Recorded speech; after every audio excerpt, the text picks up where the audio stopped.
ഞാനൊക്കെ സിനിമയിൽ വന്നേക്കുമ്പോൾ തന്നെ എല്ലാവരെയും പോലെ തന്നെ ശ്രീനിവാസൻ, എനിക്ക് തോന്നുന്നു ലാലേട്ടനും മമ്മൂക്കയും സുരേഷ് ഗോപിച്ചേട്ടനും അതുപോലെ തന്നെ എല്ലാ നായക നടന്മാരുടെ ഒപ്പം നിൽക്കുന്നൊരു നടൻ തന്നെയായിരുന്നു.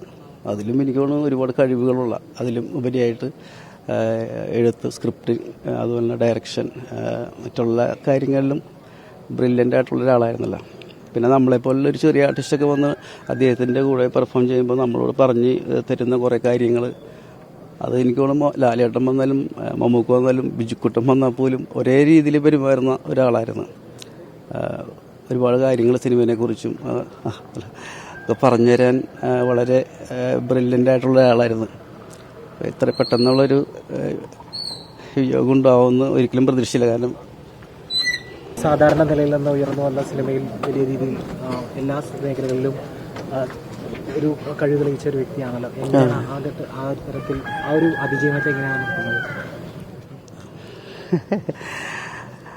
അല്ല, നമുക്കത് ഒരു ഇൻസ്പിറേഷനാണ്. കാരണം പുള്ളി നായക സങ്കല്പങ്ങളൊക്കെ മാറ്റിമറിച്ചുകൊണ്ടാണ് അദ്ദേഹം വന്നത്. അപ്പോൾ പൊക്കം കുറവും ഈ ഒരു കറുപ്പ്, അതുപോലെ തന്നെ എന്താ ഒരു അങ്ങനെയൊക്കെയുള്ള ആളുകൾക്ക്, ഞങ്ങളെപ്പോലുള്ള ആളുകൾക്ക് ഒരു പ്രചോദനമായിരുന്നു പുള്ളി. കാരണം നായക സങ്കല്പങ്ങൾക്ക് പൊക്കം വേണം, വെളുപ്പ് വേണം, ഗ്ലാമർ വേണം, അതൊക്കെ മാറ്റിക്കുറിച്ച ആളാണ്. അപ്പോൾ അതുകൊണ്ട് ഞങ്ങൾക്ക് പ്രത്യേകിച്ച് ഭയങ്കര ഇഷ്ടമുള്ള ആളാണ്.